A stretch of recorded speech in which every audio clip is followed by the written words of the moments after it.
Aujourd'hui, les États-Unis sont en shutdown et crois-moi, ça concerne pas que la politique, ça impacte directement le marché et notre aide. Un shutdown, c'est quand le Congrès américain n'arrive pas à trouver un budget à temps. Résultat, une partie du gouvernement fédéral ferme et des centaines de milliers de fonctionnaires sont mis en congé forcé sans salaire. Ça veut dire que plein de services publics s'arrêtent sauf les fonctions essentielles comme l'armée ou la sécurité. Le problème, c'est un blocage politique entre républicains et démocrates. Les deux camps se disputent sur les dépenses à autoriser, notamment sur la santé et les assurances. Comme personne veut céder, on tombe en shutdown et ça peut durer quelques jours comme quelques semaines. Je crois que le plus long qu'on avait enregistré, c'était 35 jours. Le gros souci pour les marchés, c'est que toutes les stats officielles risquent d'être retardées. Par exemple, le rapport NFP de vendredi, l'une des données les plus attendues chaque mois, pourrait ne pas sortir à temps. Du coup, les traders perdent un repère majeur et le marché devient beaucoup plus sensible aux rumeurs et aux headlines.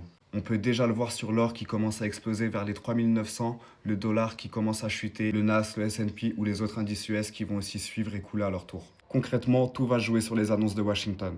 Mais les datas économiques habituelles n'auront pas de vrai impact. Donc prépare-toi à une semaine imprévisible et chargée en rebondissements.